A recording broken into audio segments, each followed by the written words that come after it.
لا حول ولا قوة إلا بالله العلي العظيم. حسبنا الله نعم الوكيل نعم المولى ونعم النصير. أعوذ بالله من الشيطان الرجيم. بسم الله الرحمن الرحيم.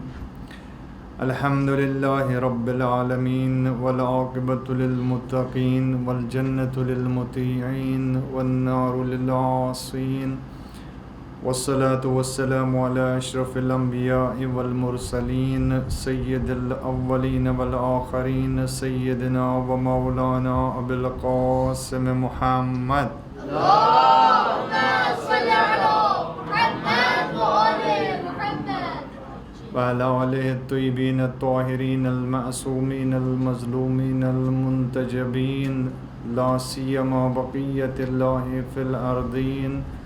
روحی و ارواح العالمین له الفداء، ولعنة الدائمة على أعدائهم أجمعين من قيام يومنا هذا إلى قيام يوم الدين. أما بعد، فقد قال الحكيم في كتابه الكريم: أعوذ بالله من الشيطان الرجيم.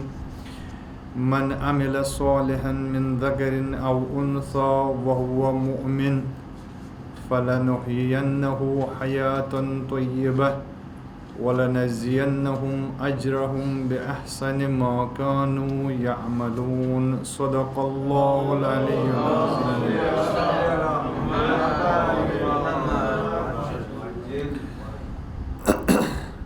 معزز برادران و خواهران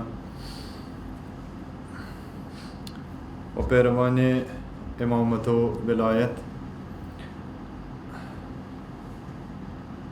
ہمارا جو سلسلہ درس ہے اور اس درس میں اہم ترین جو گفتگو ہے وہ انسان کے طرز زندگی کے بارے میں ہے کہ انسان کو کس طرح کا زندگی کا ماحول ہونا چاہیے اور جو انسان کا کردار ہے وہ کس نوعیت کا ہو۔ یہ آیہ شریفہ جو سرنامہ کلام قرار دیا، سورہ نحل آیت نمبر 97، اس کا میں ترجمہ آج آپ کی خدمت میں عرض کرتا ہوں۔ فرماتے ہیں کہ من عمل صالحا من ذکر او انثی، جو انسانوں میں سے جو بھی شخص، چاہے وہ مرد ہو یا عورت ہو، جو بھی عمل صالح انجام دے، وہو مؤمن، لیکن اس انسان کی شرط یہ ہے کہ وہ صاحب ایمان، وہ مومن ہو۔ پس چاہے وہ مومن مرد ہو چاہے وہ مومن خاتون ہو، جو بھی ان میں سے عمل صالح انجام دے، فَلَنُحْيِيَنَّهُ حَيَاةً طَيِّبَةً، اللہ تعالیٰ کہتا ہے کہ میں ضرور اسے حیات طیبہ عطا کروں گا۔ بلکہ تھوڑا سا ظرافت سے کام لینا ہے۔ خدا فرماتا ہے کہ میں اسے حیات طیبہ کے ذریعے زندہ کروں گا، حیات دوں گا۔ وَلَنَجْزِيَنَّهُمْ أَجْرَهُمْ بِأَحْسَنِ مَا كَانُوا يَعْمَلُونَ، اور جو کچھ اس نے عمل انجام دیا، جو کچھ اس کا کردار رہا ہے، میں اس سے بہتر اس کا اجر اسے عطا کروں گا۔ بس یہ مختصر سا ترجمہ ہے اس آیہ شریفہ کا، سورہ نحل آیت نمبر 97 کے بارے میں۔ یعنی اللہ تعالیٰ ایسے شخص کو ایک زندگی عطا کرے گا، ایک حیات عطا کرے گا، ولوچ وہ زندہ ہے، بظاہر وہ سانس بھی لے رہا ہے، بظاہر وہ ہمارے درمیان چل پھر رہا ہے، لیکن پروردگار کہتا ہے کہ یہ زندگی کافی نہیں ہے، بلکہ اس زندگی کے ساتھ ساتھ، اس حیات کے ساتھ ساتھ جو اسے حقیقی اور پاکیزہ حیات عطا کی جائے گی، وہ اس کے عمل کے مطابق ہے، جو عمل صالح اس نے انجام دیا ہوگا، لہذا اور جو اس کے بعد اس کا اجر ملے گا وہ اس سے بھی بڑھ کر ہوگا، جو کچھ بما کانوا یعملون، جو کچھ اس نے عمل انجام دیا ہوگا اس کے اعتبار سے اس سے بھی کئی گنا اس کو اس کا اجر دیا جائے گا۔ ہم اس کی تفسیر میں جھانکنے کی کوشش نہیں کریں گے، فی الحال ہم اس گفتگو کو اس سمت میں لے جاتے ہیں کہ جہاں پہ ہم کل تھے، کہ اگر انسان کو کل عمل صالح اور اس کے کردار کے مطابق اجر بھی دیا جائے گا، اور جو بنیادی حق ہے زندہ رہنے کا اور زندگی کا وہ اسے دیا جائے گا، تو اس کا مطلب ہے کہ انسان کا جو طرز عمل ہے، انسان کا جو طرز زندگی ہے وہ میٹر کرتا ہے۔ یعنی ایسا نہیں ہے کہ انسان کے من میں کچھ ہو لیکن عمل میں کچھ اور ہو، ایسا نہیں ہے کہ عمل انسان کا مومنانہ ہو لیکن انسان کی فکر فاسقانہ ہو، ایسا نہیں ہے، بلکہ جیسا انسان کا عمل ہوگا فکر بھی انسان کی وہ مومنانہ ہونی چاہیے۔ لہذا جب ہم انسانی زندگی کو دیکھتے ہیں اس حوالے سے کہ خود پھر یہ بڑا ایک مسئلہ ہے، پھر چونکہ بہت سارے ایسے ہیں کہ جس کو قرآن نے کہا کہ یہ منافقین ہیں، یعنی ان کے عمل اور جو فکر ہے ان کی اس میں تضاد ہے۔ یا رسول اللہ صلی اللہ علیہ وآلہ وسلم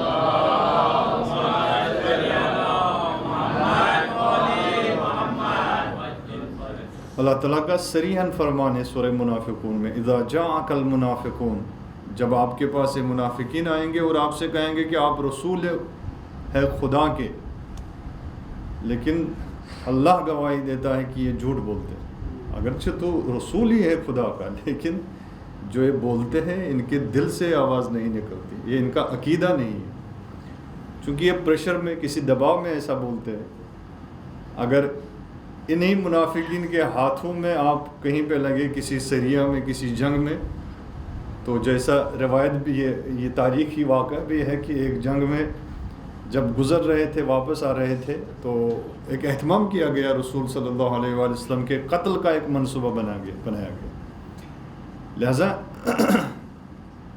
انسان سے جو تقاضا ہے پروردگار عالم کا، وہ اس کا طرز عمل صحیح ہو، طرز عمل اس فکر کے مطابق ہو۔ اسی لیے علماء آتے ہیں، علماء نے انسان کے جو وجود ہے انسان کے وجود کو 3 حصوں میں تقسیم کیا، یعنی اگر ہمیں انسان کے عمل کو دیکھنا ہے تو ہمیں 3 چیزوں کو دیکھنا ہوگا انسان کے بارے میں، 3 چیزیں۔ یعنی مان لیجئے آپ، یعنی جیسے ہوتے ہیں نا صفحات، فیس بک کے صفحات شاید زیادہ بہتر، کتاب کے صفحات شاید سمجھ میں آئے نہ آئے، لیکن فیس بک کے صفحات سمجھ میں آتے ہیں۔ پہلا صفحہ ہٹا دیا صفحہ صفحہ آ گیا، دوسرا صفحہ ہٹا دیا تیسرا صفحہ آ گیا۔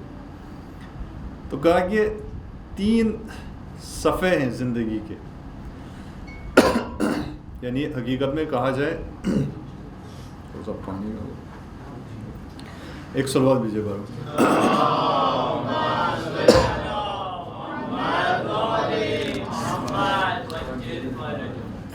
کہ انسان کے وجود کے 3 حصے ہیں۔ ایک اور سلوات بھیجیے۔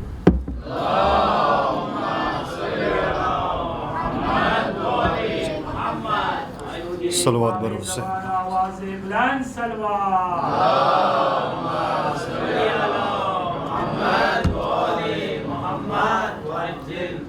جو فوٹوگرافی وغیرہ کرتے ہیں یا فوٹو شاپ چلاتے ہیں، مثلا اس طرح کی پکچرز بناتے ہیں، تو ایک پکچر کو سجانے کے لیے مثلا اس سافٹ ویئر میں جائیں آپ تو کئی لیئرز ہوتے ہیں اس کے۔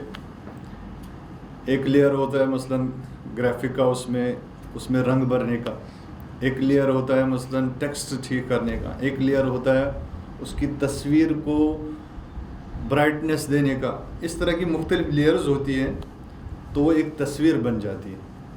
اسی طرح سے انسان کے وجود کے 3 لیئر ہیں جو بہت اہم ہیں. 3. نمبر 1 وہ ہے انسان کا تفکر، فکر، اندیشہ، یعنی جو حص ہے انسان کی، یعنی وہ حصہ جسے ہم انٹلیکچوئل کہتے ہیں اور جو بہت اہم ہے. یعنی جانور اور انسان کے درمیان جو اہم ترین فرق ہے وہ اسی سے، انٹلیکچوئل سے.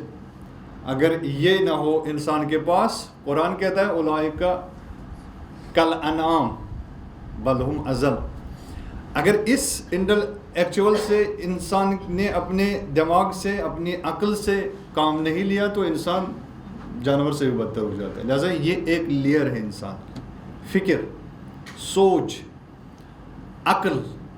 جیسے اسی لیے کہا گیا کہ عبادت اگر انسان کی زیادہ اور کثرتی عبادت کو اللہ نہیں دیکھتا، بلکہ اس کی کیفیت عبادت کو دیکھتا ہے کہ یہ عقلی بنیادوں پر ہے یا نہیں ہے. جیسا عقل کا عمل دخل ہے. امام صادق علیہ السلام فرماتے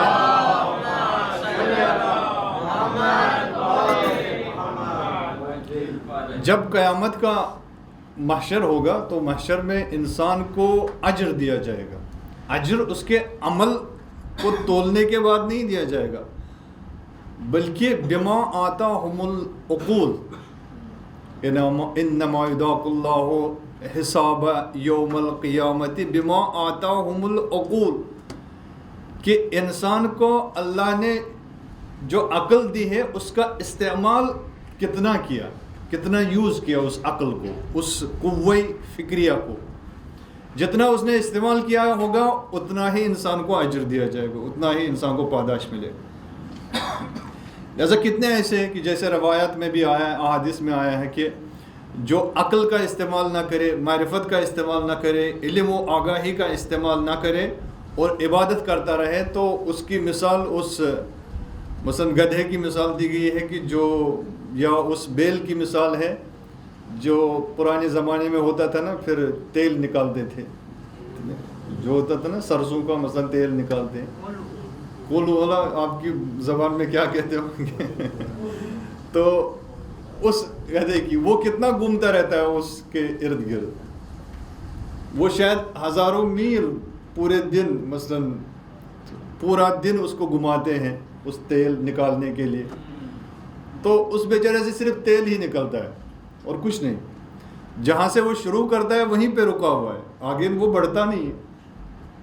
تو انسان کو اگر عبادت کی دعوت بھی دی گئی ہے تو وہ اس وجہ سے ہے کہ انسان بڑھے، آگے بڑھے.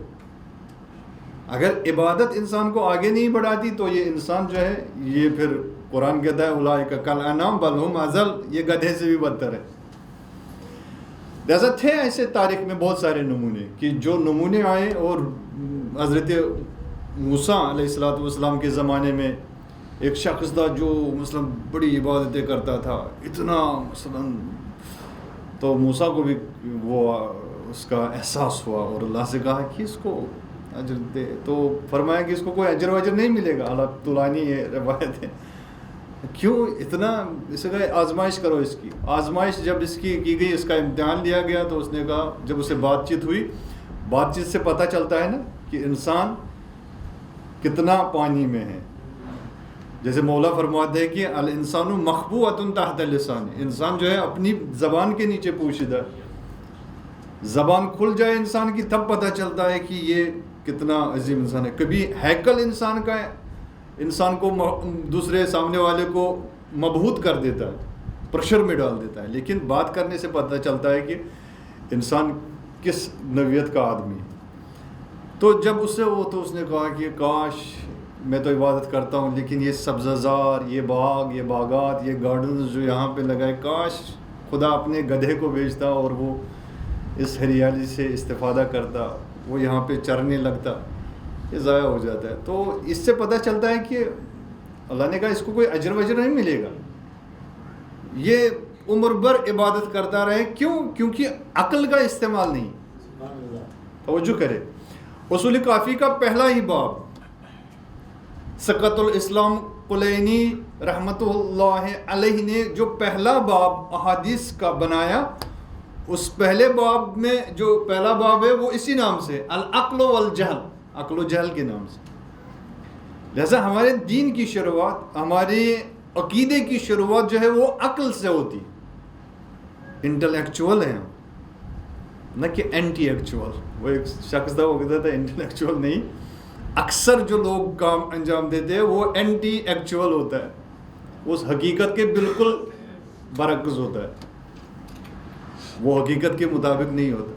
لہذا اکثریت عقیدت کا جو ان کو فالو کرنا ہوتا ہے، عقیدت میں کمزور ہوتے ہیں، عقیدت کو اس حد تک مثلاً یعنی کسی بھی طریقہ کمپرومائز نہیں کرتے، عقیدت کی حقیقت نہیں ہوتی. بہت سارے ایسے بھی عقائد ہیں اس دنیا میں، عقیدت کے ماننے والے ہیں، چاہے وہ اسلام کے اندر ہی کیوں نہ ہو، اسلام سے باہر ہی کیوں نہ ہو، بہت سارے ہیں کہ جن کے عقیدت کی کوئی عقلی بنیاد نہیں ہے. لہٰذا ہمیں اللہ کا شکر بجا لانا چاہیے کہ ہمارے عقیدے کی جو پہلی بنیاد ہے وہ عقل کی بنیاد پہ. لہٰذا توحید دیکھیے آپ، توحید، نبوت، امامت، معاد، عدل، یعنی ساری صفات الہی اور الہی نظام کی بنیاد جو ہے وہ عقیدے پہ مبنی ہے. بس ایک انسان کا جو بعد ہے، یا اسے کہیں کہ انسان کی ایک لیئر جو ہے وہ ہے عقل، اندیشہ، فکر، جہاں پہ وہ سوچتا ہے. ایسا فکر خیال نہیں ہے، بھلا اس کی بحث میں نہیں جائیں گے. فکر ظن نہیں ہے، فکر اور جو عقل ہے وہ حقیقت ہے کہ جس سے انسان اپنا جو یہاں آنے کا مقصد ہے اس کا، اس کائنات میں جو بھیجا گیا ہے اس مقصد کو فالو کرتا ہے. لہذا انسان اگر اس حقیقی مقصد سے دور ہو جائے، کوئی بھی کام وہ کرے، وہ اولاد کی محبت ہو، وہ اقتدار ہو، وہ اپنے لیے بہت بلندیاں اور بہت کامیابیاں حاصل کرنی ہو، کہ انسان کو اللہ نے بنائے ہوئے مقصد سے اگر دور کر دے تو یہ انسان انٹلیکچوئل نہیں ہے، بلکہ علماء کہتے ہیں کہ یہ اس عقل سے جو اللہ نے عقل عطا کی ہے انسان کو، اس سے دور ہے. چونکہ عقل دو طرح کی کبھی ہوتا ہے. عقل کبھی انسان کے پاس جو عقل سب کو ہے، میتھمیٹیکل عقل، جس سے انسان محاسبہ کرتا ہے کہ میں اس محاسبے کے ذریعے سے پلان ایک بناتا ہوں اپنے بزنس کا، اپنے کاروبار کا، اپنی مثلاً کمپنی کا، یا اپنے بچوں کا فیوچر پلان جو ہوتا ہے وہ میں اس عقل کے ذریعے سے بناتا ہوں. لیکن وہ عقل جو روحانیت کی پیداوار ہے،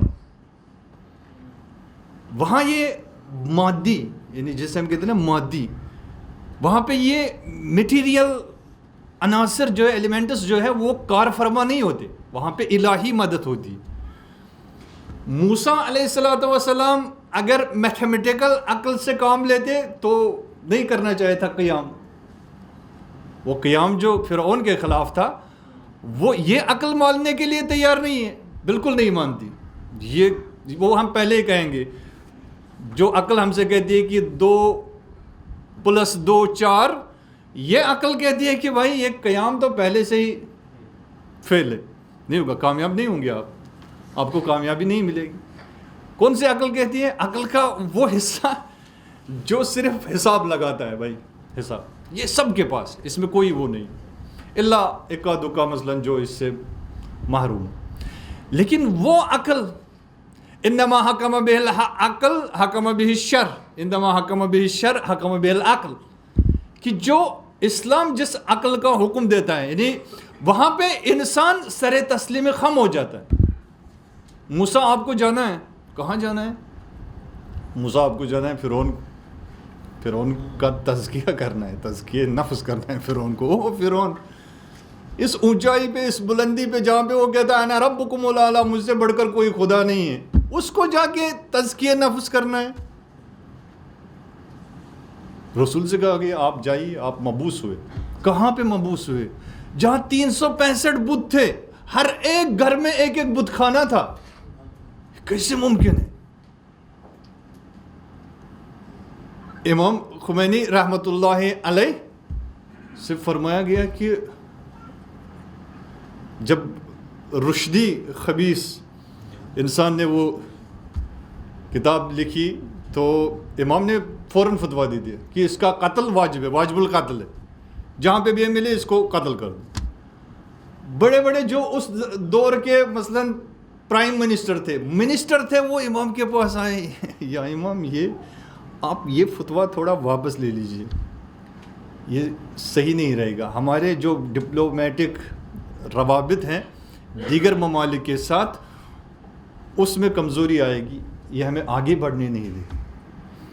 تو سامنے والا پرائم منسٹر یہ جو پریزیڈنٹ ہے یہ کس عقل سے سوچتا ہے؟ یہ جو محاسباتی عقل ہے۔ لیکن امام کی جو طاقت تھی وہ روحانی عقل، وہ طاقت، وہ فیض الہی۔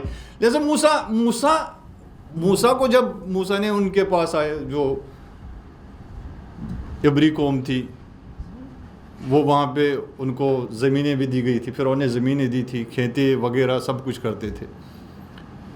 موسیٰ نے تیار کیا پوری قوم، اور پوری قوم تیار ہے۔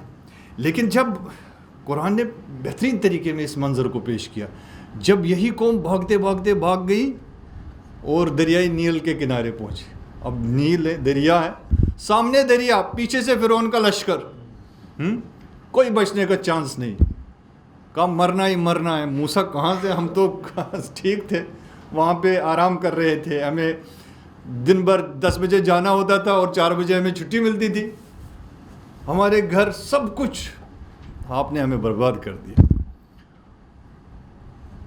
موسیٰ کیا کہتا ہے؟ موسیٰ نے ایک ہی جملہ کہا کہ ان معی ربی سیہدین، کہ میرے ساتھ میرا اللہ ہے جو میری رہنمائی کرے۔ اللہ یعنی وہ عقل صرف مادے کو نہیں دیکھتی بلکہ اللہ کو دیکھتی ہے۔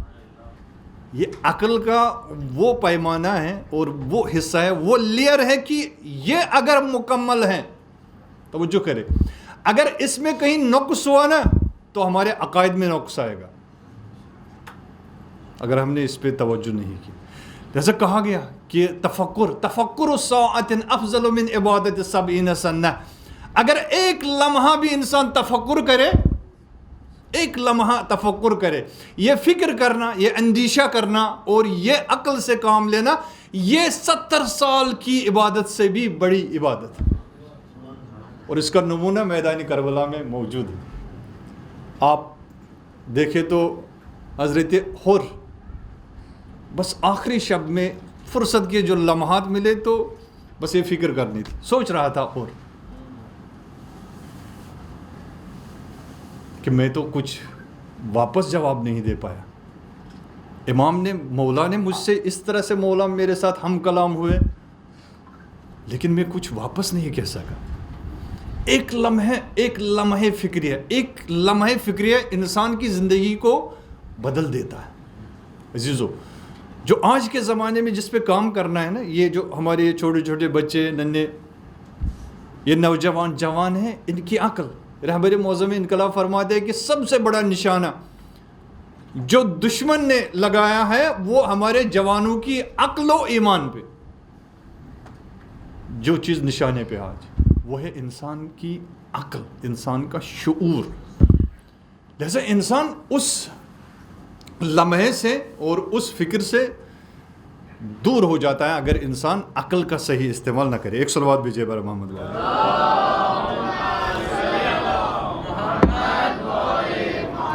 پس توجہ کرے، پس قرآن اور اسلامی طرز تفکر یعنی سوچنے کا سٹائل، سوچنے کی نوعیت، وہ عقلی بنیادوں پہ ہونی چاہیے، نہ کہ میٹیریل بنیادوں پہ۔ میٹیریل بنیادوں پہ نہیں ہوتی۔ اگر امام خمینی رحمۃ اللہ علیہ اس زمانے میں یہ سوچتے کہ وہ پورے 28 ممالک سامنے، 28 ممالک سے کیسے میں جنگ کروں، اس میں سپر پاور بھی ہے، اس میں وہ اسلحہ رکھنے والے انسان بھی ہیں اور ممالک ہیں جن کے پاس ایٹم بھی ہے، ایٹمی پاور بھی ان کے پاس تھا، لیکن امام نے کہا ہمارے پاس کچھ نہیں، کچھ نہ ہونے کے باوجود بھی چونکہ کون سی طاقت تھی، وہ اللہ کی طاقت تھی۔ جیسے جب یہ طاقت کار فرما ہوتی ہے تو حقیقت میں انسان کامیابی تک پہنچتا ہے. خیر بحث جو ہے نا وہ کافی لمبی ہے. اور دوسری لیئر جس کو ہم دیکھ سکتے، پس پہلا جو ہے وہ ہے عقل. پہلی لیئر انسان کے وجود کی. انسان کے وجود کو اگر ہم 3 لیئر میں تقسیم کریں، پہلی عقل، اور دوسری لیئر جو ہے وہ ہے قلب یعنی دل. عقل اور قلب میں کیا فرق ہے؟ عقل انسان کو فکر کرواتی ہے، توجہ کرے، یعنی مرکز تفکر ہے، مرکز اندیشہ ہے. لیکن قلب میں رجحانات پیدا ہوتا ہے، قلب میں رغبت پیدا ہوتی، کسی چیز کی طرف مائل ہونا یا کسی چیز سے منہ موڑنا. یہ کام عقل کا نہیں ہے، یہ کام کس کا ہے؟ یہ کام قلب کا ہے، یہ دل کا ہے، اس قلب کا. اب چونکہ قلب 2 طرح کے، ایک وہ قلب ہے جسے ہم ہارٹ کہتے ہیں. یہ ہارٹ جو ہے محور ہے، چونکہ اس ہارٹ کے ذریعے سے ہماری رگوں تک خون پہنچتا ہے، چونکہ اس کا کام یہی ہے، یہ فلٹر کرتا ہے ہمارے خون کو اور رگوں تک پہنچا دیتا ہے. تو انسان کے اندر کیا آتی ہے؟ حرکت آتی ہے. اگر کوئی بھی رگ شارٹ ہو جائے اور قلب خون دینا بند کر دے تو کیا ہوگا؟ اسی کو کہتے ہیں ہارٹ اٹیک ہو جائے گا. یعنی ہارٹ اٹیک کا مطلب کیا ہے؟ یعنی اب انسان حرکت نہیں کر سکتا، چونکہ قلب نے کام کرنا چھوڑ دیا. جیسے اس قلب کا کام، یہ جو ظاہری ہے، جو صنوبر کی شکل میں، یہ ظاہری قلب، لیکن وہ قلب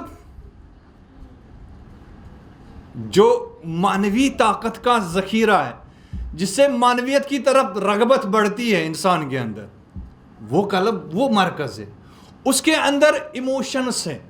یہ اس قلب میں ایموشنز نہیں ہیں، یہ جو ظاہری ہے، یہ اس روح جسے ہم کہتے ہیں روح قرآن اصطلاح میں، اس کے اندر وہ ایموشنز ہے، وہ جذبات ہے، وہ موٹیو ہوتا ہے، وہ ڈھونڈتا ہے کہ میرا موٹیو کیا ہے، اس کی طرف وہ رغبت اس کے اندر پیدا ہوتی ہے. لہذا یہ رشتہ جو ہے اس قلب کا اس عقل کے ساتھ جڑا ہوا ہے، ایسا نہیں ہے. یہ اگر میتھمیٹیکل عقل ہوگی تو وہ محاسبہ کرے گی، محاسبہ کرنے کے بعد کہے گی ہاں اب مجھے اس کی طرف رغبت کرنی ہے یا نہیں کرنی، میں اس کی طرف بڑھوں یا نہیں. کیا کہتے ہیں علامہ اقبال؟ آتش نمرود میں کود پڑا بے خطر، آتش نمرود میں بے خطر کود پڑا عشق، عقل ہے محو تماشا لب بام بھی. چونکہ یہ مرکز عشق یہ نہیں ہے. اگر اس حساب سے دیکھتے تو ابراہیم کو کودنا نہیں چاہیے تھا.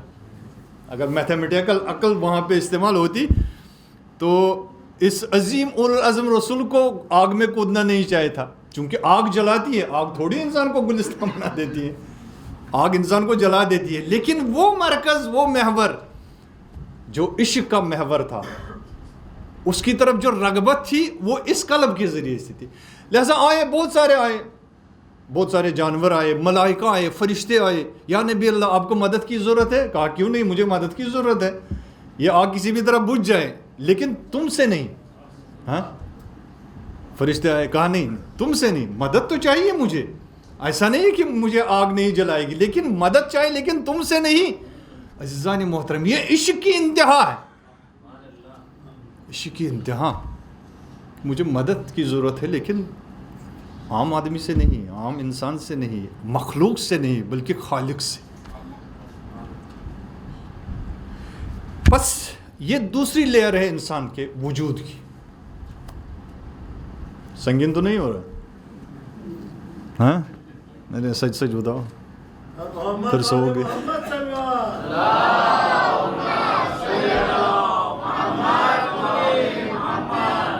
تو بتائیے، آپ تو لکھ رہے ہیں نا ماشاءاللہ. کبھی ایسا ہوتا نا، ایسے ہی ہاتھ چلاتے رہتے ہو اور پتہ نہیں سامنے والوں کو لگے کہ ہاں بھائی میں سن رہا ہوں. کیا ہم نے بتایا انسان کے وجود کے کتنے حصے ہیں، کتنی لیئرز ہیں؟ 3 میں سے ہم نے کتنی بتائی؟ 2. ایک عقل، دوسری ماشاءاللہ قلب یعنی یہ. توجہ کریں آپ. آج اگر ظاہری دنیا میں بھی ہم دیکھیں نا، زیادہ تر کیا ہو جاتے ہیں، زیادہ موت کس سے واقع ہونے لگی ہے اب. یا برین ہیمریج ہوتا ہے یا ہارٹ اٹیک ہوتا ہے. یہ دو چیزیں. کیا ہوتا ہے؟ ماشاء اللہ. دیکھا بچوں کو بھی پتہ ہے اور ہم سے بہتر جانتے ہیں. ہمیں یہ بھی پتہ نہیں ہوگا کہ کیسے ہوتا ہے, لیکن ماشاء اللہ اللہ ان کو سلامت رکھے. ان سب بچوں کی سلامتی کے لیے ایک صلوات بھیجیں.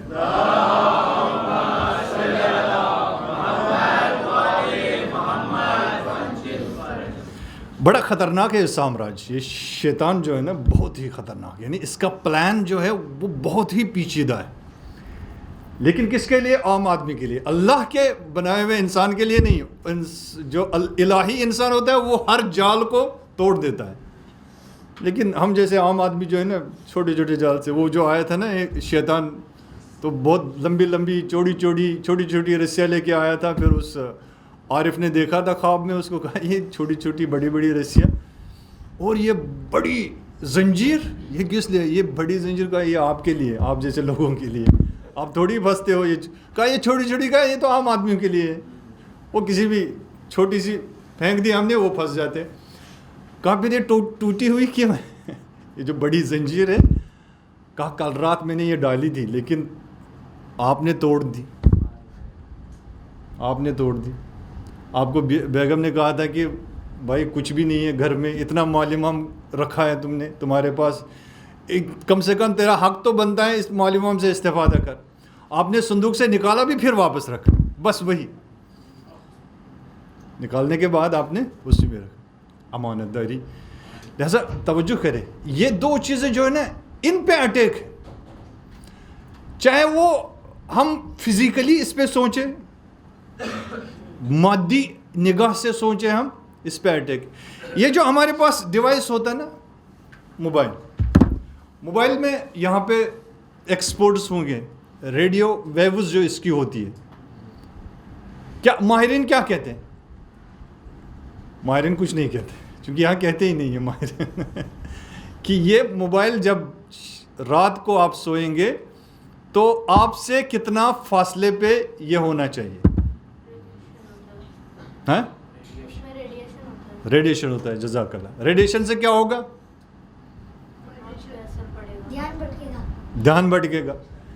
اس نے مانوی بات کہی, واقعاً یہ اچھی بات, دھیان بھٹکے گا. اور کیا ہوگا؟ کام برابر نہیں ہو پائے گا. ماشاء اللہ, کام بھی برابر نہیں ہو پائے گا.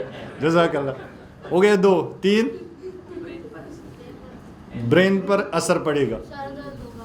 جی سر درد ہوتا ہے. سر درد بھی ہوتا ہے, آنکھیں خراب ہوتی ہے. جزاک اللہ. اور فزیکلی طور پہ صحیح بات فرما رہے ہیں, جتنا ہی رہے گا تو آنکھیں خراب تو ہوں گی. صحیح. اور تو اس کا مطلب ہے کہ آپ استعمال نہیں کرتے ہیں. ریڈیشن ہوتا ہے بالکل. اور گیم نہیں کھیلتے ہو کیا؟ ماشاء اللہ, یہ بڑی بات ہے کہ گیم نہ کھیلے اس گیم کے دور میں. پوری دنیا جو ہے نا وہ گیم میں لگی ہوئی ہے, کھیلو. اور آپ نہیں کھیل رہے ہیں, اللہ آپ سب کو سلامت رکھے. تو اس کی جو ریڈیشن ہے وہ انسان کے 2 چیزوں پہ اٹیک کرتی. اس لیے کہتے ہیں کہ یہاں پہ موبائل مت رکھو, چونکہ آپ کا ہارٹ ہے یہاں پہ تو اس کو ڈیمیج کر سکتا ہے. لہذا سرہانے مت رکھو, جب سو گے تو سرہانے نہیں ہونا چاہیے. کیوں؟ کیونکہ آپ کے برین کو اٹیک کرے گا. اس کے لیے آگاہی ہونی چاہیے تھی. یہ آگاہی کن کا کام تھا؟ یہ آگاہی دینا یہ کام تھا میڈیا کا. کون میڈیا؟ وہ الہی میڈیا, وہ میڈیا جو سماج کے لیے سوچے, جو سماج سیوک میڈیا ہو, جو سماج کو اویئر کرے. لیکن جو میڈیا ہم دیکھتے ہیں وہ سماج کو اویئر نہیں کرتا, بلکہ سماج کے اندر فیئر پیدا کر دیتا. ڈر, دہشت, وحشت. آگاہی ہونی چاہیے. اکثر یہ ہو جاتا ہے کہ ہمیں جہاں پہ آگاہی چاہیے ہمیں وہاں پہ ڈرایا جاتا ہے, ہمیں وہاں پہ دھمکایا جاتا ہے. تو حقیقت شے سے انسان غافل ہو جاتا ہے. لہٰذا یہ چیز جو ہے نا یہ باعث بنتی ہے ہمارے بچے, اگر ہمارے بچوں کے پاس موبائل ہو اور ماں باپ اور پیرنٹس اگر لاپرواہی کریں اور بچے کے پاس نہ جائیں اور نہ دیکھیں, شام کے وقت اگر انسان کے پاس ایک منظم پروگرام نہ ہو, برنامہ نہ ہو کہ وہ کس ٹائم سونا ہے, کس ٹائم اٹھنا ہے, کس ٹائم اس موبائل کو یوز کرنا ہے. تو اکثر بچہ ایسے بھی ہوتے ہیں سوتے سوتے سوتے سوتے یہ ہارٹ پہ ہی پڑا رہتا ہے. دیکھا ہوگا آپ نے کہ بہت سارے جو نوجوانی میں جوانی میں ہارٹ اٹیک ہوا ہے. کیوں ایسا ہوتا ہے؟ چونکہ استعمار نے اس طرح سے بنایا. اب اس کی جیسے میں نے کل بھی مثال دی, استعمار نے 2 طرح کے کھلونے بنائے اس میں. وہ کھلونے کیا کرتے ہیں؟ آپ کے شعور کو ذبح کرتے ہیں. گیم جو ہوتا ہے نا وہ کیا کرتا ہے انسان کے اندر؟ گیم وہ جو آپ کے سینس ہوتے ہیں ان کو ایکٹیویٹ کیا جاتا ہے, لیکن آپ کی روحانی طاقت وہ دب جاتی ہے. روحانی طاقت, روحانی عقل نکھر نہیں پاتی, چونکہ استعمار کے ہاتھ میں, سامراج کے ہاتھ میں. لہذا سامراج نے ایسا بنا دیا اس کو کہ سامراج کو تو یہ نہیں چاہیے, سامراج کے چنگل میں اگر عقلیں نکھرنے لگی تو تھوڑی سامراج رہے گا. جہاں عقل آتی ہے وہاں پہ سامراجیت ختم ہو جاتی ہے. جہاں عقل آتی ہے وہاں شیطان ختم ہو جاتا ہے. عقل کل رسول خدا صلی اللہ علیہ وآلہ وسلم, یہ عقل محض ہے, محض عقل, جہاں پہ ہم میٹیریل کا تصور ہی نہیں کر سکتے. اس لیے جہاں سامراجیت ہے وہاں عقلیں پرورش نہیں پاتی. میتھمیٹیکل عقل جو ہے نا وہ عروج پہ ہوگی, وہ رشد کرے گی, وہ ترقی کرے گی, گامزن رہے گی مادیات کی طرف. لہٰذا مادیات کا جو یہ شور شرابہ ہم دیکھتے ہیں یہ اسی وجہ سے ہے کہ چونکہ وہ انٹلیکچوئل, وہ عقل جس کی تعمیر ہونی چاہیے تھی وہ عقل تعمیر نہیں ہو پاتی. روایت میں آیا ہے کہ ایک لقب جو امام کا لقب ہے وہ ہے القلب, قاف. الامام کالقلب, امام کی مثال اس کائنات میں ایک دل کی مثال ہے, قلب کی مثال ہے, روح کی مثال ہے. اس لیے کہتے ہیں کہ نظام امامت جب ہوگا تو عقلیں پروان چڑھیں گی. جب دورہ ظہور ہوگا اور امام حجت اجل اللہ تعالی فرجہ شریف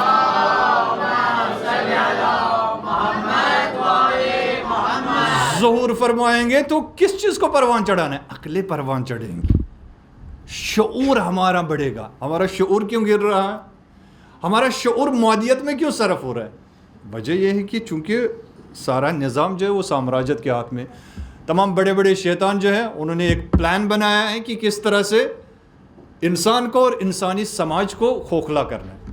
لہذا جوان کو کچھ بھی نہیں سوچتا, فقط یہی سوچتا ہے کہ کس طرح سے یہ میٹرک 12th اور کیا کہتے ہیں اس کو بیچلر اور ماسٹرز کی ڈگری حاصل کر کے کہیں پہ اپنا بزنس شروع کر دیں. لیکن جس عقل کی طرف جانا تھا, توجہ کریں, جس امام کی ہمراہی چاہیے تھی اس امام کی ہمراہی کرنے کے لیے تیاری کیوں نہیں ہے؟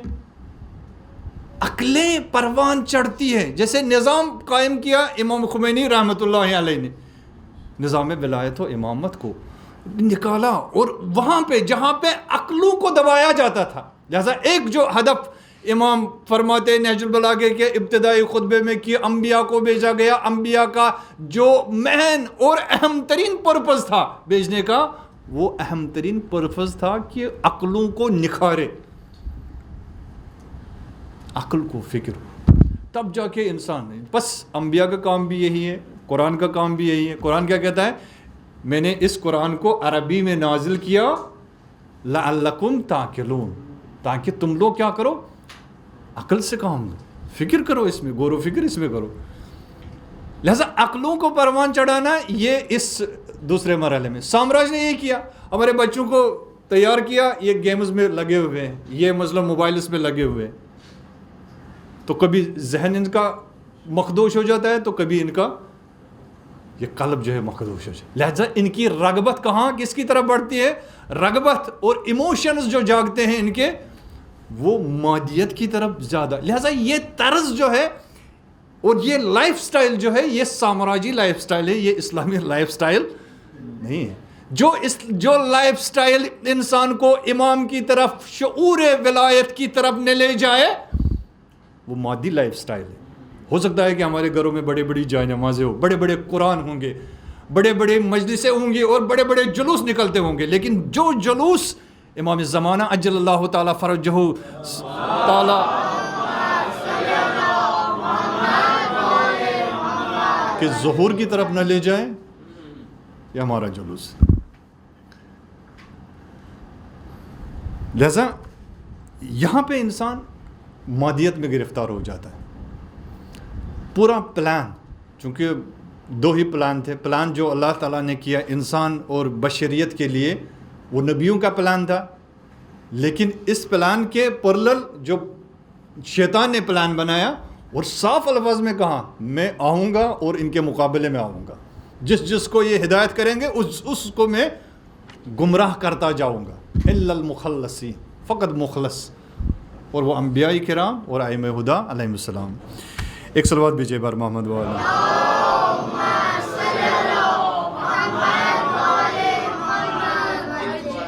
تیسرا، پس ایک عقل جہاں پہ انسان فکر کرتا ہے، ایک قلب جہاں پہ احساسات، جذبات اور موٹیویشنز یہ پیدا ہو جاتی ہے، جہاں پہ انگیزہ، مقصد کی طرف حرکت یہ پیدا ہو۔ یہ عقل کا کام نہیں ہے، عقل کا کام فقط محرک بننا ہے، حرکت قلب سے آتی۔ اب عقل سے کتنا بھی سوچو، کتنے انسان یہ بھی جانتے ہیں کہ بھائی اگر ایسا کریں گے تو جہنم میں جائیں گے، اگر ہم نے گناہ کیا، یہ گناہ کرنا، یہ 10-20 گناہ ہو گئے تو حتماً جہنم میں جائیں گے، لیکن پھر بھی کرتے ہیں۔ بس خالی عقل کا کام نہیں ہے، یہ مین پاور ہے، اس مین پاور کو سنبھالنے کی ضرورت ہے۔ عزیزان محترم، اس مین پاور کی تربیت ہونی چاہیے کس کے سائے میں؟ ولایت کے سائے میں، کوئی اور سایہ نہیں۔ باقی جو بھی آپ سایہ دیکھیں گے سارے یا سبیل مجرمین ہے، جیسے قرآن کہتا ہے، یا سبیل فاسقین ہے، یا سبیل منافقین ہے، جو بھی سبیلیں آپ دیکھیں گے وہ سبیل طاغوت کی سبیل ہے، فقط ایک سبیل ہے، وہ ہے سبیل ولایت۔ وہاں پہ دیکھیں نا، نظام ولایت فقیہ کو آپ مشاہدہ کریں، جب امام خمینی سے پہلے کا نظام تھا تو کیا تھے؟ ہر جگہ ہم دیکھتے شراب خانے تھے، فساد تھا، فسق تھا، فجور تھا، جرم تھا، اور ہر طرف سے ہم دیکھ یا شرابی پنپتے ہیں، یا مجرم بن رہے ہیں، یا کوئی اور۔ لیکن نظام جب قائم ہوا، نظام میں ولایت جب بنا، تو ہم دیکھتے ہیں یا شہید مطہری بن رہے ہیں، یا شہید بہشتی بن رہے ہیں، یا شہید باہنر بن رہے ہیں۔ تو یہ کہاں سے نکلتے ہیں؟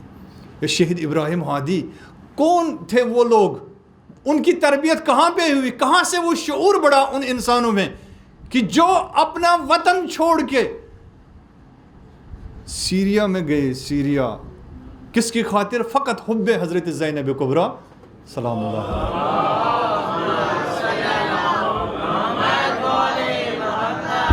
وہ محبت کہاں سے پیدا ہوئی؟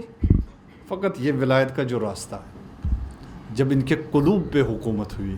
عزیزان محترم، لہٰذا یہ دوسرا جو وجود کا حصہ ہے انسان کا، تیسرے کی طرف میں اشارہ کروں گا۔ تیسرا جو ہے وہ ہے انسان کی طبیعت، نیچر انسان کا۔ اس سے کیا نکل آتا ہے؟ کہتے ہیں کہ یہ تیسرا لیئر جو ہے، اس تیسرے لیئر میں انسان کا عمل ہوتا ہے، انسان کا طرز عمل، یا جسے ہم کہتے ہیں کردار، یا جسے ہم کہتے ہیں ایکشن۔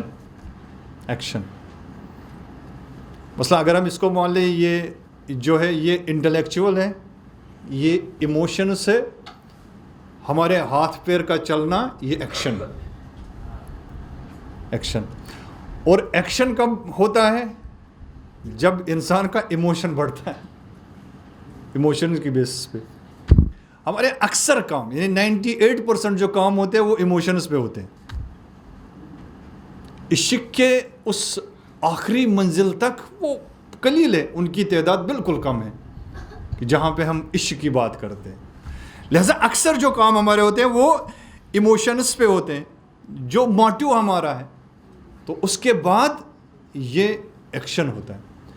اس لیے کہتے ہیں کہ یہ جو آیہ شریفہ میں نے آپ کی خدمت میں تلاوت کی اور اس کا ترجمہ پیش کیا، فرمایا کہ وَلَنَجْزِيَنَّهُمْ أَجْرَهُمْ بِأَحْسَنِ مَا كَانُوا يَعْمَلُونَ، کہ جو کچھ وہ ایکشن کرتے ہیں، جو بھی ان کا ایکشن ہوتا ہے تو اس کا عوض دیا جائے گا، بلکہ اس سے بھی بڑھ کر ان کو دیا جائے گا، بِأَحْسَنِ مَا كَانُوا يَعْمَلُونَ، بلکہ اس سے بھی بڑھ کر ان کو دیا جائے گا۔ لہذا یہ تیسرا رکن ہے، توجہ کریں۔ اب یہ انسان ہے، انسان کے 3 لیئر جو ہے بڑے اہم، فکر یعنی عقل، قلب اور ایکشن۔ اب سماج کی طرف آئے۔ سماج میں کیا ہوتا ہے؟ سماج میں بھی 3 اساسی رکن ہوتے ہیں۔ سماج جب بنتا ہے یا سماج کا اثر الٹا انسان پہ جب ہوتا ہے تو انہی 3 زاویوں میں، انہی 3 لیئرز میں ہوتا ہے۔ فکر، جہاں پہ ہم کہتے ہیں کہ اس کائنات کے بارے میں میری سوچ کیا ہے، توجہ کریں، اس کائنات کے بارے میں میری سوچ۔ اگر کوئی نیٹشے کا فالوور ہو تو وہ یہ کہے گا یہ کائنات جو ہے مادی ہے، اس کو گھڑی ساز کی طرح بنایا گیا، اور جس طرح سے ہم پھر گھڑی جو ہے وہ دیتے ہیں پہننے والے کو، پھر جس طرح سے اس کو چاہے اس گھڑی کو ٹھیک کر سکتا ہے، نجا سکتا ہے، چلا سکتا ہے۔ تو یہ تو ہوگی مغربی فلسفی اور مغربی طرز تفکر، جسے ہم کہتے ہیں مادیت، میٹیریلسٹ، وہی کائنات بنی۔ لیکن جہاں پہ یہ تصور ہو کہ یہ کائنات کا خالق کون ہے؟ رب العالمین، اور کائنات کو کون چلا رہا ہے؟ وہی رب العالمین۔ کائنات کا مالک کون ہے؟ وہی رب العالمین۔ کائنات پہ حق کس کا ہے؟ اسی رب العالمین کا۔ جہاں پہ یہ تصور ہو، یہ مادیت کا جو تصور ہے وہ ختم ہو جاتا ہے۔ لہذا فرق کرتے ہیں۔ لیکن یہ کام کس کا ہے؟ یہ کام اس کا ہے، اس کو سوچنا ہے۔ اس لیے کہا گیا کہ ایسے ہی تم مت مانو اصول دن 5 ہے۔ کیسے مانتے ہو اصول دن 5 ہے؟ پہلے اس پہ تحقیق کرو، جاؤ اپنی عقلوں کو استعمال کرو، اپنی عقل کا استعمال کر کے تم دیکھو کہ واقعاً اصول دن 5 ہے۔ یا میرے بابا نے، اگر ہم بچے سے پوچھیں گے اصول دن 5 کیوں ہے، کیوں ہے بیٹا 5 اصول دن؟ اصول دن 6 نہیں ہو سکتے ہاں؟ یا 4 نہیں ہو سکتے؟ سوال ہے نا، کبھی پوچھنا چاہیے نا، 5 ہی کیوں؟ اگر ہم اصول دن کا مطلب کیا ہے؟ اگر ہم نماز کو چھوڑ دیں تو کیا ہم مسلمان ہیں؟ کہتے ہیں کہ مابین الکفر و ایمان جو سرحد ہے وہ ہے نماز۔ تو نماز کو اصول دن میں کیوں نہیں لایا گیا؟ نماز کو فروعی دن میں کیوں لایا گیا؟ جہاد کو فروعی دن میں کیوں لایا گیا؟ خمس کو فروعی دن میں، صوم کو کیوں لایا گیا؟ تو اصول دن یعنی جہاں پہ ہمیں فقط عقل کا مرحلہ، توجہ کریں، فقط عقل سے ہمیں کام کرنا ہے، وہاں پہ ہمارا تعبد نہیں چلے گا۔ جیسے کرسچینٹی میں یہ ہوتا ہے، کرسچینٹی اور ہمارے ایمان میں کیا فرق ہے؟ کرسچینٹی میں یہ ہے کہ پہلے ایمان لے آؤ، توجہ کرو، پہلے ایمان لے آؤ پھر تحقیق کرو۔ لیکن ہم کہتے ہیں کہ پہلے تحقیق کرو پھر ایمان لے آؤ اس تحقیق میں۔ یہ مین فرق ہے جو آئیڈیالوجی کرسچینٹی کی ہے اور جو آئیڈیالوجی اسلام کی ہے۔ جیسے بس پہلے مرحلے میں عقل، کیا میں کائنات کے بارے میں میرا کیا تصور ہے، انسان کے بارے میں میرا کیا تصور ہے، کیا انسان کو آزاد چھوڑا گیا، یا انسان کسی کے ماتحت ہے، یا انسان کسی کی سرپرستی میں ہے؟ اور کون اس کا سرپرست بن سکتا ہے؟ اللہ ہی بن سکتا ہے یا کوئی اور؟ کیا انسان کے اوپر حکومت کر سکتا ہے؟ کیا انسان کا ہی نظام اس کائنات پہ ہونا چاہیے؟ کیا نظام کائنات جو ہے وہ خلافت ہے؟ کیا نظام کائنات وہ ولایت ہے، امامت ہے؟ یہاں پہ یہ بحثیں کھلتی ہے، ان بحثوں پہ اور ان ابحاث پہ گفتگو ہوتی ہے کہ اگر یہ تصور صحیح نہ ہوا تو انسان جو ہے نا زاویہ خلافت میں چلا جائے گا، زاویہ کسی اور زاویہ میں چلا جائے گا، پھر امامت سے انسان کا ناطہ آہستہ آہستہ کٹ جاتا ہے۔ لہذا عزیزان محترم، یہ ایک عنصر۔ دوسرا عنصر جو ہے وہ ہے آئیڈیالوجی، معاشرے کے لیے، معاشرے کو بنانے کے لیے آئیڈیالوجی، اقدار۔ مجھے اقدار کو فالو کرنا ہے یا نہیں، میں آج اس کی وضاحت نہیں کر پاؤں گا، کل میں اس کی وضاحت دوں گا۔ اور تیسرا جو ہے وہ طرز زندگی ہے، پھر یعنی جو میرا کنسپٹ ہے اقدار کے متعلق، جو میرا کنسپٹ ہے اس کائنات کے بارے میں، جو میرا کنسپٹ ہے انسانی ویلیوز کے بارے میں، ہیومن ویلیوز جسے کہا جاتا ہے، پھر اسی اعتبار سے میں آگے بڑھوں گا. کیا اگر ایک انسانی ویلیو یہ ہے کہ انسان کو امانت دار ہونا چاہیے، کیا اپنے فائدے کے لیے میں کسی کے ساتھ خیانت کر سکتا ہوں یا نہیں؟ نظام مغرب کہتا ہے کر سکتے ہو، فائدہ مہم ہے، امانت داری مہم، فائدہ اپنا دیکھو. لیکن اسلام کہتا ہے کہ نہیں، امانت داری، یہ امانت داری کو آپ نے دیکھا ہے، فائدہ نہیں. کیوں ہمیں امانت داری کو دیکھنا ہے؟ کیونکہ تم دیکھو کہ خیانت کس کی کر رہے ہو، اس لیے کہا گیا کہ گناہ مت کرو. کیوں؟ گناہ کرنے سے فقط آپ کو نقصان نہیں ہوگا، بلکہ یہ دیکھو کہ نافرمانی کس کی کر رہے ہو. عجیب ہے، واقعا نافرمانی اللہ کی ہو رہی ہے، اس خالق کائنات کی. عزیزان محترم، لہٰذا یہ بڑی پیچیدہ بحث ہے. آج ہم نے یہ بحث بھی کر دی، لیکن امید ہے کہ بچوں نے سمجھی ہوگی، اور بڑے بزرگ تو ماشاءاللہ بڑی اچھی طریقے سے اس کو ہضم کر پا رہے ہیں. اور امید ہے کہ اللہ تعالی ہمیں وہ حقیقی جو آئیڈیالوجی ہے، حقیقی جو تصور کائنات ہے، اور جو حقیقی نظام کائنات ہے، اس پر عمل پیرا ہونے کی توفیق عطا فرمائے. اللہ تعالیٰ ہم سب کی توفیقات میں اضافہ فرمائے، اور ہم سب جو یہاں پہ تشریف فرما ہے، ہمارے برادران، ہماری خواہران، سب کی نیک حاجتوں کو روا فرمائے. ہمارے جو بھی بزرگ یہاں پہ نظر و نیاز کا اہتمام کرتے ہیں اور ان کا ہاتھ بڑھاتے ہیں، ان سب کی ارواح اور گزشتگان کو پروردگار عالم مغفرت عطا فرمائے، ان کو جوار بہشت میں جگہ عنایت فرمائے، اور ان کے نظر و نیاز کو قبول فرمائے. پروردگار ہمارے روزے کو اخلاص عمل کے ساتھ قبول فرمائے، ہمارے حجت کے ظہور میں تعجیل فرمائے، ہمیں ان کے انصار و اعوان میں شمار کرے. ہمارے رہبر عظیم الشان امام خامنائی اور مرجع علی قدر آیت اللہ سیستانی اور دیگر مراجع کرام، اساتذہ کرام کا سایہ ہم پہ ہمیشہ محفوظ رکھے، ان سب کو نصرت خاص نوازے. پروردگارہ ہم سب کو حج بیت اللہ اور زیارت کربلا کی توفیق عطا فرمائے. اور محمد و آل محمد صلی اللہ علیہ وسلم.